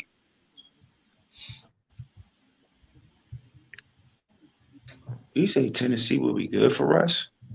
Yeah, but Tennessee got Tannehill. They can't let Tannehill go. They'll put them $35 million over the cap. Mm-hmm. Tennessee would be okay. I know one point, not to get off tangent, but we did say one point Russell would be good fit in Carolina. But 49ers definitely got to get George Kittle involved some more. Yes, I was just about to say that too. Because it's hard. He's going, especially to beat him this time. He's going to have to be a big factor. Ayuk and Jennings going to have to step up too. Exactly. He didn't get no targets the last game, did he?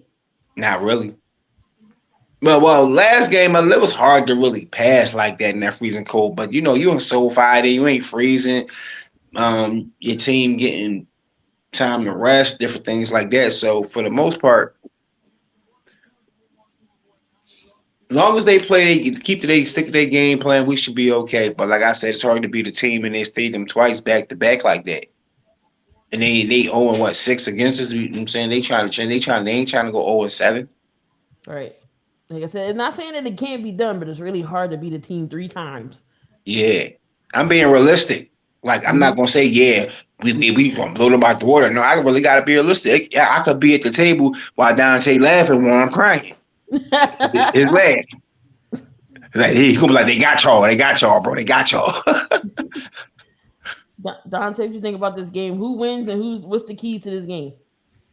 Oh my! You got me. You can't go in there. You got to pick some damn body now. No, I can't. I can't pick anybody in this game. See, one side of me saying the Rams, but one side of me saying 49ers, because the Rams have not proved that they can beat the 49ers at no point of time. So that's the side of me want to go 49ers.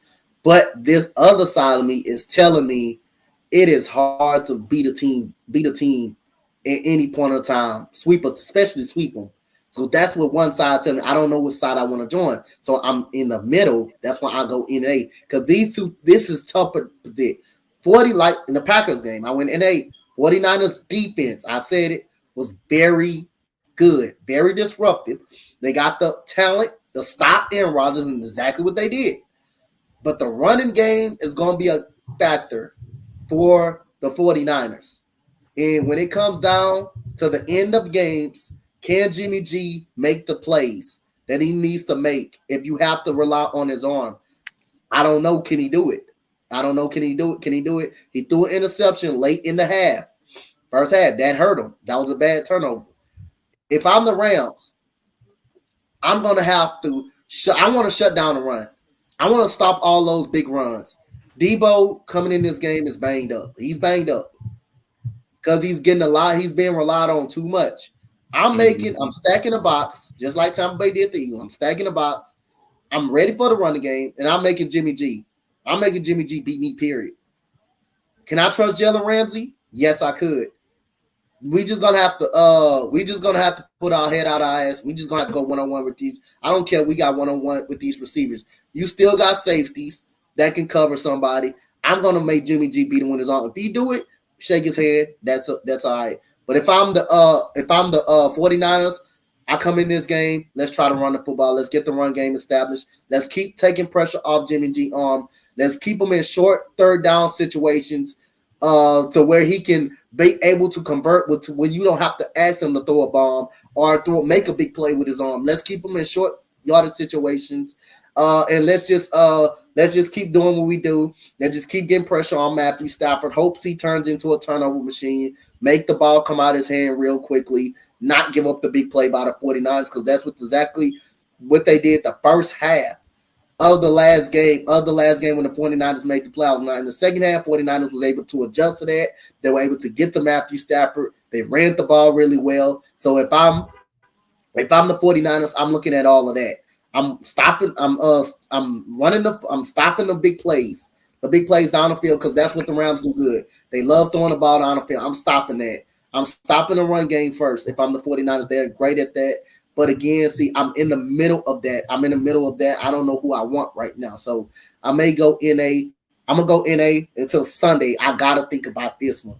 This is tough. 49ers defense, for me, just make it tough all around through. It's their defense, because they can stop anybody. They're capable of disrupting plays on anybody. That's what makes it hard, this defense. And Jimmy Garoppolo, that's what makes it hard for me.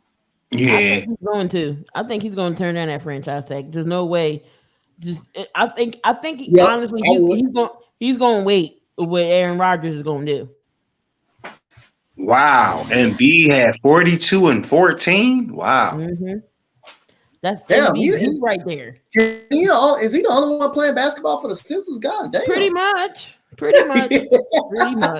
Alexander had 31, 4, and 5, so that was kind of like an all right game. Well, even though Sixers won by 10.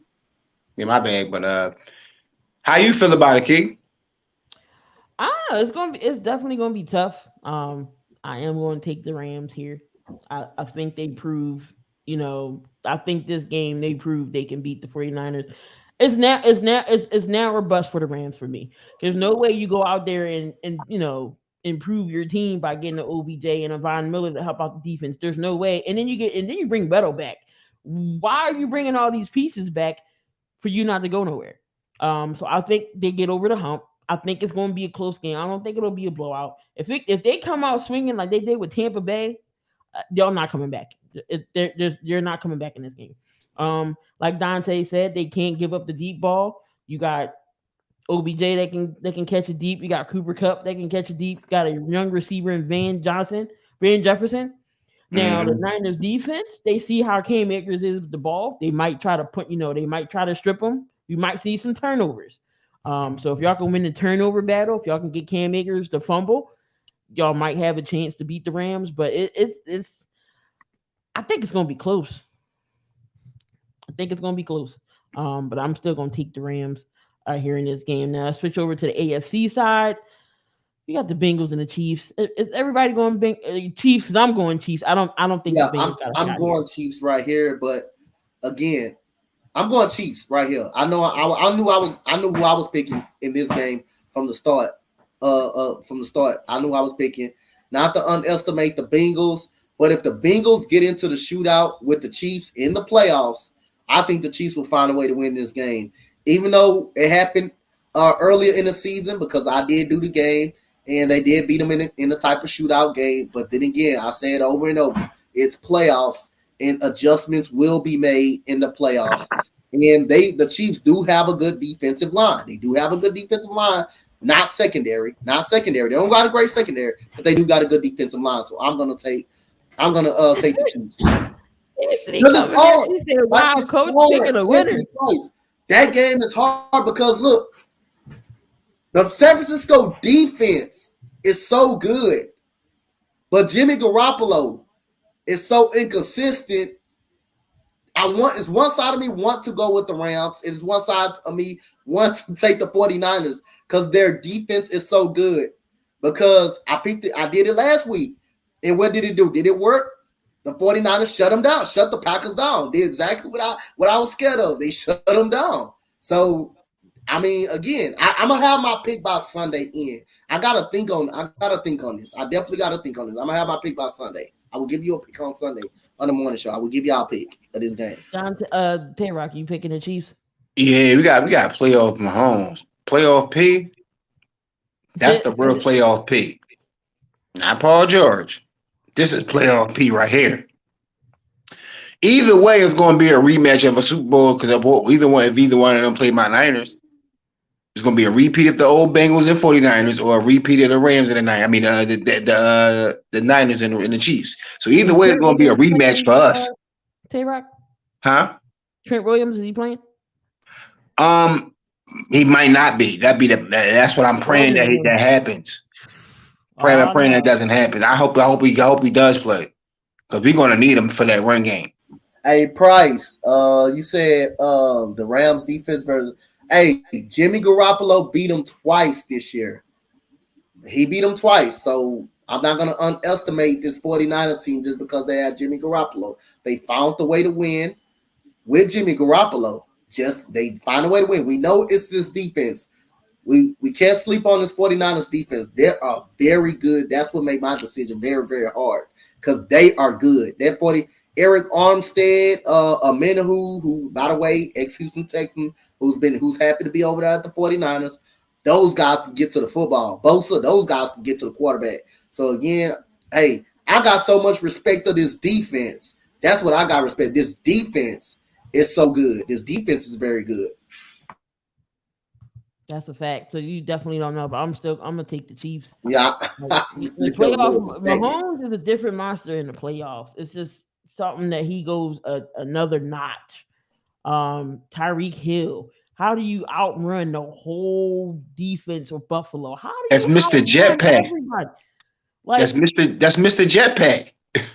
Like it's like he turned on the afterburners and he was gone. He threw up the deuces. Was like, I'm out.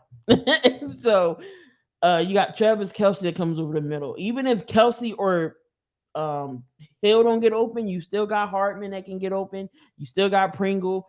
You still got those guys that don't get that don't get open like that. So I'm gonna have to go with the Chiefs here. Again, no knock off the Chase and Barrow. I think the Chiefs' defensive line is going to watch that game and see what their offensive line is going to do. They get Burrow. If they sack Burrow 9 times, it's a wrap. Yeah. It's over. So I'm taking the Chiefs. We all taking the Chiefs here in this one. This is not saying no brainer, but we don't know what Bengals team we gonna get this time.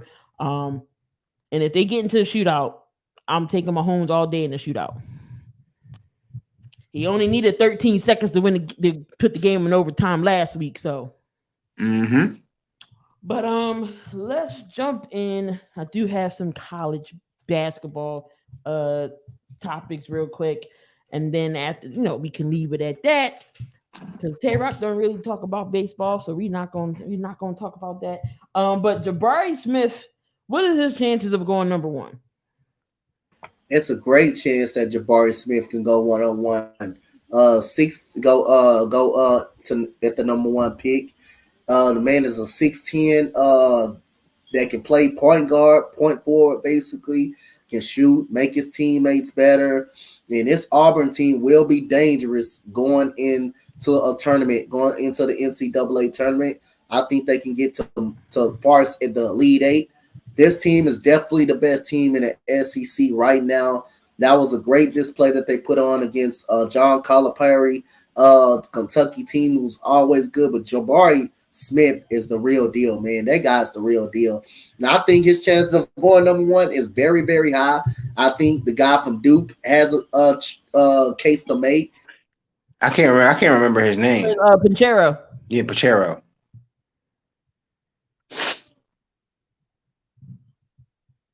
Donte frozen.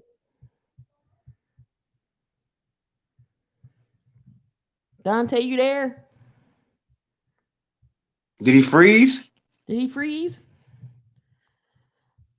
You never know. He might go to the Rockets. Him and Jalen Suggs, that might be a little dangerous combination. And Christian Wood,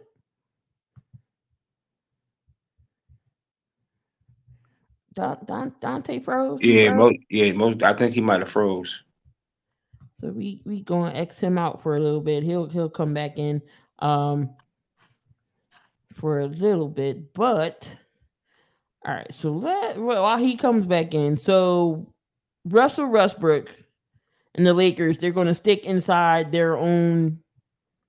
I guess there's no plan B, so I guess they're sticking to everything. So how do you bench Russ? Do you start him? Like how do you fix the Lakers? Um, NAD's coming back. NAD's back. I'm gonna do what Shaq told him to do. Slow the fuck down. You playing too fast. Slow down. And do what Stephen A. Smith said. Stop shooting jump shots. That's why people kind of giving you open jumps. They know you're not gonna make it. Attack the rim. When you attack the rim, that's when he's Westbrook. When he's jump shot, he's Westbrook. Like he's fierce when he goes to the hole. So that's what he's better at doing. He can pass. Well, he can pass when he's on point. But lately he's been getting a lot of turnovers. But I feel like they're gonna have to. I'm not too sure, but they're just gonna have to figure out a way if they want to win a championship. Because the way it's looking, I don't see it happening. You just never know. But it's just, I done lost my faith in Westbrook this season. So he's going to shoot. He's going to show me something different for him to be like, yo, Westbrook, that guy. Like, no, like, I'm sorry, y'all couldn't even beat my Spurs. The Spurs beat them convincingly. It wasn't like no, but right now the Lakers are beating the Nets 100-87, and of course Davis comes back. 22 minutes, 3 of 7. He has 8 points. Of course, LeBron James. It's LeBron James and Malik Monk that's scoring like that. And then Harden got 33. There's no Kevin Durant. So Harden, yeah, he said his internet went out. Yeah, he'll be back. So definitely no chance there in Brooklyn if it's only just Harden playing. Yeah. Levine comes back. Chicago Bulls almost lose that game. It came down to the wire with them in the yeah. Okay, see, yeah. But they pulled that game off 112. I'm sorry, 111 to 110. I think they was up by 26 and blew the lead, if I'm not mistaken. Mm-hmm. That can't happen. So my question to you is, with Alex Caruso and Lonzo Ball, do they try to keep winning, or you think they fall into a play-in spot? I know they got number 1 seed right now. No, I would want to keep playing. I don't want to play, and I don't want to have to play in to get into the playoffs. I would rather want to solidify my spot already. Because when you solidify your spot, you don't have to play you don't have to play those games to get in. So your team can be a little well rested for the playoffs. The playoffs is a different animal. So I would rather win. I would want to keep winning and keep getting one of them locked in spots. Okay, yeah, Miami did move into the top spot. So it's Miami, Chicago, Brooklyn. They're both Miami and Brooklyn are both a half game out of first place. Milwaukee is a game out of first place. Then it's the Cleveland and Philly. Philly is 2 games out of first. Like, this is how close the East is. And then you got the playing teams. You got Charlotte, Toronto, Boston, Washington. So They definitely don't want to fall that far down. They definitely want to keep winning. And then in the West, of course, you got the Suns are still on top. They only got 9 losses. Yep. 9 losses. Golden State, Memphis. You got the Utah Jazz. You got Denver is still in the mix with no Murray. Joker trying to do it by himself. And then you got Minnesota. The Lakers are playing team. The Clippers and Portland right now are all fighting for playing spots. But the East is up for grabs. The East is definitely up for grabs. Do you think it's time to shake up Boston with Tatum and Brown, or do you try to bring somebody else in? You try to move a piece? I think, for the most part, I think it's time for them to split up. Be honest with you, I think it's time. I really think it's time for them to split up because they had so many chances. It's just not. You gotta think about. Most NBA teams don't keep a couple stars together unless they're winning championships for an NFL. Wow, they even break up. So I feel like they ran its course. It ran its course because you just sometimes when Tatum go on a slump, it's like sometimes you might get a 20-point Jalen Brown, or you might get a 5-point Jalen Brown. It all depends. Like I just feel like that right there ran its course. So Donte, do you think it's time to split up Boston? Yeah, after they lost that 25-point lead to the New York Knicks, I honestly think it's time to split up. Honestly think, yes. All right. So Tayrock, do you think Jabari Smith could be number one? possible. Yeah, I say he got a good 85%, 90 chance because you just never know with the NBA. They could be saying somebody number one all season and somebody else can go. Like that easily could have been John Morant over Zion Williams because they was 1 and 2. Right. So it could have easily it all depends what that team wants and what they need. If they really need Jabari, get Jabari. But if they don't need him, they get what fits your needs. Because if you don't just get a player because he the best player, he might not be right for your team though. That's what I'm saying. You could be the number one pick, but if you ain't right for that team, it ain't gonna work. Donte, you see Jabari Smith going to the Rockets if they get number one pick? I think Orlando's going to get the number one pick. I think Orlando's going to be the number one pick. I'm telling you, if Jabari Smith falls to the Rockets should get him. If Jabari Smith falls to the Rockets will take him. But I think Jabari Smith can go anywhere between first and 5. If Jabari Smith is on the board, Rockets need to take Jabari Smith. Or the Rockets will take the guard from Purdue, Jaden Ivan from Purdue. I think he's pretty good as well. So Jabari, if he's on the board, take him. Rockets take him. Because it's going to come down to Orlando, Detroit. Who else got a poopy record? Detroit, Orlando, OKC. Those teams, probably will be in the hunt to get the number one. Hold on, guys. I'll be right back. Hold on. I'll be right back. Do you think the NBA should change their lottery? Kind of how they do it like the NFL? Do you think we should do that instead of like the worst team in the NBA? Just because you're the worst team in the NBA don't mean you will get the number one pick. Right. It don't really mean you get the number one pick just because you're the worst team in the NBA. But yeah, I think they should do it. I think they should be like the NFL. If you're the worst team throughout that whole season, the NFL, you get the number one pick. I think it should be the same as the NBA. You're the worst team. Give them they deserve to get the number one pick. And right, and it goes on, your records and how you is in the playoffs. Yep. I definitely agree with you there. Of course, the champion always goes last, and those mid card, the mid record teams definitely should be in the middle. I definitely agree with you there. I never did like the lottery. I never did like the lottery. The Bulls 1 year had an 8% chance of getting them number one pick. They weren't even supposed to got Derrick Rose. They won the lottery and got Derrick Rose. That's facts. They weren't supposed to be the number one pick. The Bulls were a playoff team and they were a borderline playoff team and still end up getting Derrick Rose. So it should basically be like the NFL.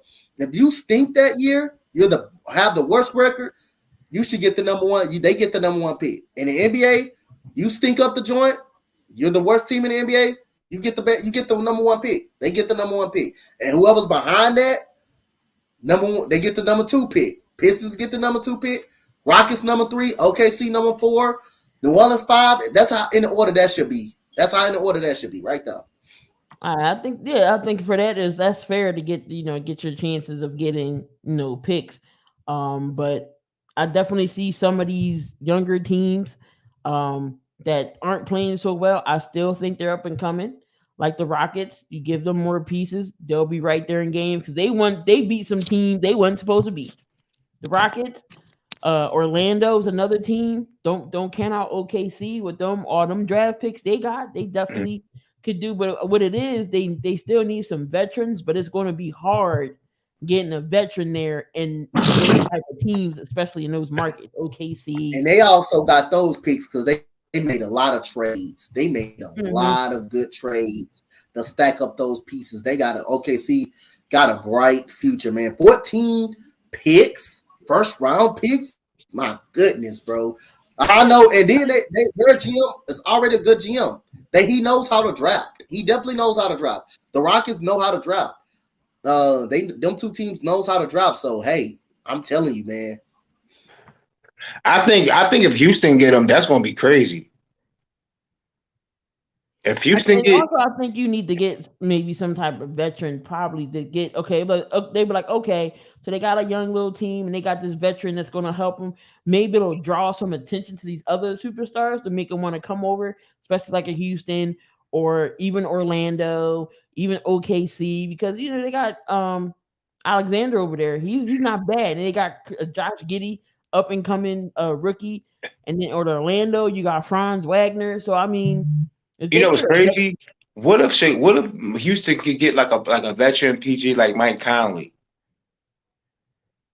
that could help that team out?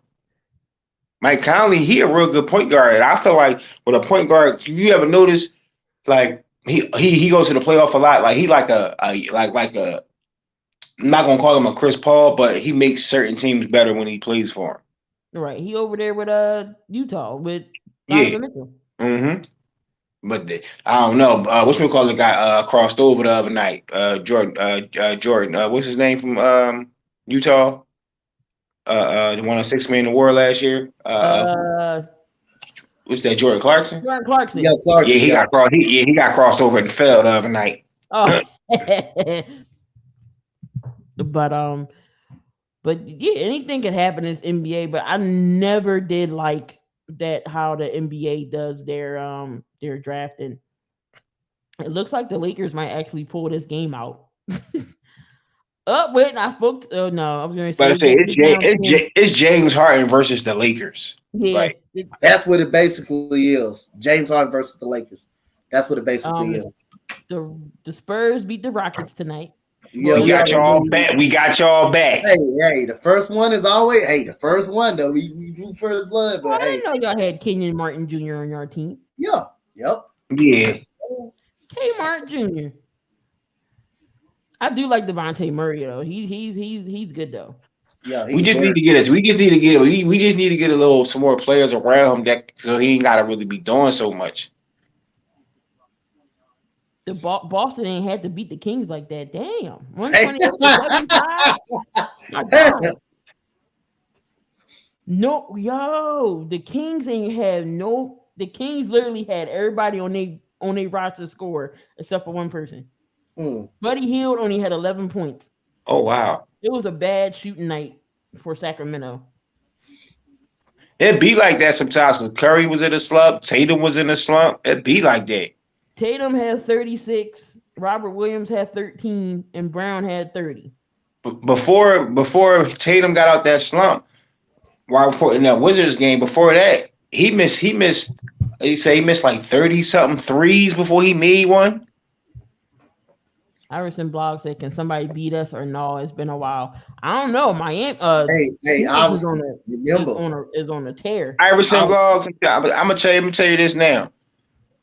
I feel like the Suns going to at least have before the season over. They're going to at least have like I say maybe the most 19 to 20 losses. It's still early. Hey, Iverson, don't talk too much now. Winning is good. It's good. Winning is good. I don't know right now. The Suns in the investigation right now. I understand. But again, in those playoffs, that's gonna hurt more. Better watch it. In those playoffs, that hurts more.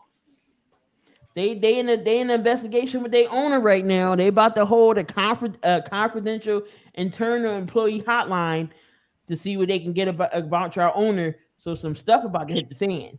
It's about to go down. Telling you.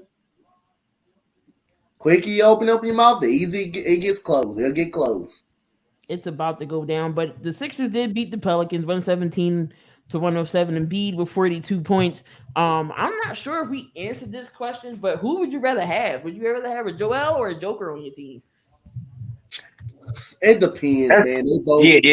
That's kind of hard because they both put up their numbers when even with their team's healthy or not. So it all depends what your preference is for it all depends. Do you want Joel? Do you want Joker? Do you want long stability where Joker plays, or Embiid where sometimes he might get hurt and got to sit out 1 or 2 games? It all depends because when Embiid's in the game, he's definitely a difference maker. He's that guy.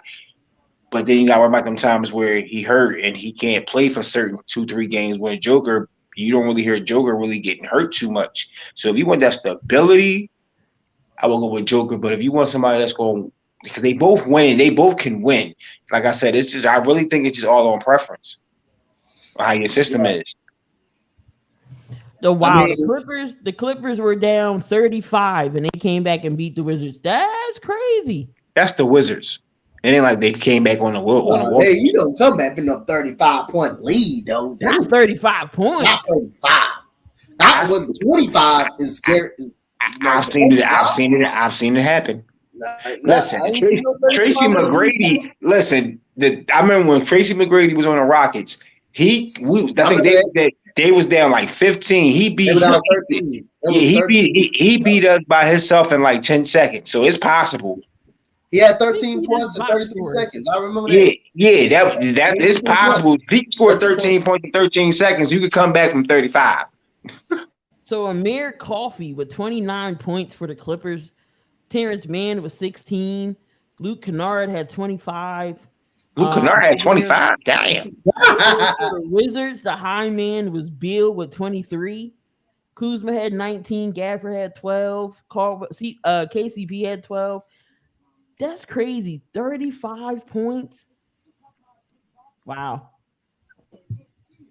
You gotta think about who's really over there besides what's his name? Bradley Beal. He is the Wizards. He's just so loyal to him because I feel like he could have won somewhere where he could be. Another person that's gonna be loyal ain't gonna win nothing. Because I feel like he should leave. I really feel like he's not gonna feel his winning until he leave. Like he got to go to a team where I wasn't even mad. I would be happy if Bradley Beal went to the Sixers. I would actually like to see that. Like Bradley Beal, because that gives the Sixers another shooter, and Embiid ain't got to throw up 40 points a game. You know what I'm saying? He can stay a little healthy. You know what I'm saying? So long as Embiid got another score that can at least put up 20 to at least 25 a game, he'll be straight with that. He don't need a 30-point score. Just give me 20, 25 from somebody else, 15 from somebody else. This and that. Why he putting up the big numbers? The Sixers will be fine. And plus, when it comes to the playoffs, everything gets tighter. Everybody playing their half-court games. You need somebody that can score them perimeter. And Bradley Beal is perfect for that because he can score inside and outside if they was to ever try to get him. Because I don't know. I would try to make a trade for him. I send Ben Simmons to the Wizards. I don't give a fuck if he is in the Eastern Conference. Yep. That's a fact. But the last topic before we roll out of here, I know the NBA did announce that they're going to change their format in the All-Star game on a Rising Star Challenge. Mm-hmm. So what they're going to do is they're going to give the prospects of the G League a chance, to showcase themselves for other teams in NBA. So the annual game, top rookies and sophomores in the league, which take place the Friday night of All-Star game weekend, will have an entirely new format next month in Cleveland. 2 teams evenly split between rookies and sophomore. Yeah. So now they're going to break it up into 4 7-man teams. Damn. So it's going to make up a combination of 12 rookies, and for the first time, 4 G League players, elite players, will be on the team. What y'all think about that? Y'all think that's different? I kind of like it because it gives the opportunity for them to show their talent in front of everybody. Because most people don't really get to see the G League games like that. So I feel like it's a good look. So you just never know. Somebody that could have been getting looked at could show off in this game and really probably get a contract, get pulled up from the G League and get a contract. 10-day contract, you do good, get another 10. Because once you get like 2, 3, 10-day contracts and you keep getting them, they're gonna eventually sign you for the rest of the year. But you just gotta at least get like maybe like 2 or 3 of them before that happens because they want to at least see what you can do. Because in 10 days, you could play like 6 games. Right.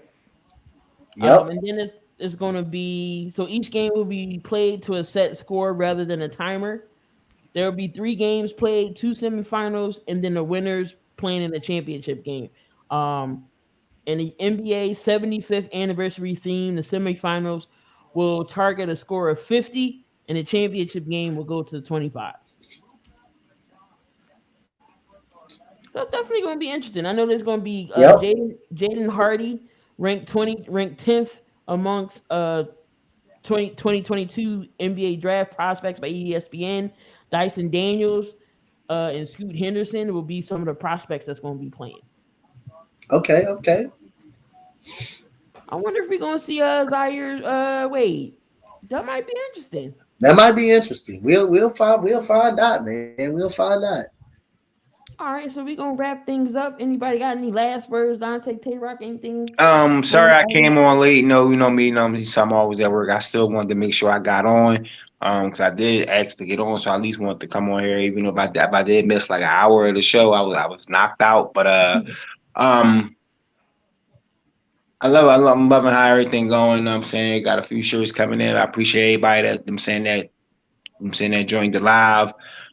Still working on my good family right here. You know, they say they some hardworking people. You know what I'm saying? I might take a title, but these the hardworking people. I'm more in the background. Y'all see me from time to time. But yeah, I think, Donte, I think you a curse for everybody. Nah, I know.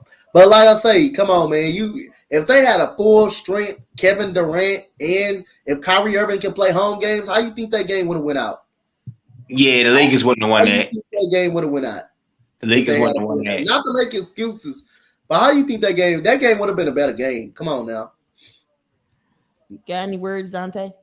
Nah, man, it's just another good show, man. 7,200 seconds, another good show, man. Man, blessed to be a part of this show. I just can't wait to football Sunday and keep this show going stronger and stronger. Baseball, basketball. I mean, I can't wait, man. They need to get this goddamn baseball season started, man. I want to get this baseball season going, man. Yeah, I'm gonna Donte, start guess watching what? some big. Yeah, I'm gonna start watching a little bit of baseball so I can join the Flyers losing 75 thing. again. I'll put that Flyers look better. It's they got 6 minutes left. It's 4-3, so you never know. Y'all gotta uh, pray for me because I'm doing the Flyers game on Saturday. I'm gonna be day drinking. Day drinking. I how you might how you say moderate it? this league. I How you might give say a it down? How you say it, Dante? Hook 'em. uh, How you say it, Dante? Hook 'em. hook 'em. Hook 'em. Oh, man. But the Lakers did win that game 106-96, so the Lakers did get the win. But they was playing. It was James Harden versus the Lakers. The Yep. Lakers can take any win they can get right now. Yep. You got the Warriors and the Mavs, and then the Timberwolves and the Trailblazers will be the late games for NBA. But make sure y'all come back here tomorrow. We got the Fadeaway podcast. We got shows lined up for you all week and streams. Make sure y'all subscribe to Spotlight Sports streams where you get all your live play-by-play and reactions. We got a lot of stuff going on this weekend, man. We'll come down with the streams. We got more basketball games. We got both conference games, AFC and NFC. Also, the Royal Rumble is this weekend as well, so you don't want to miss that on the streams. We get to see the Royal Rumble, so that's going to be by MalcGoolie and all those guys over there. I'm So going make to sure win it. y'all subscribe to everybody in the network. Links Yep. are in the description. And nobody got nothing else to say. I'm gonna go take us home. Appreciate everybody who was in the chat. Make sure y'all come back next Tuesday, same time, Okay. same channel. Y'all don't want to miss it. Right. We out of here, guys.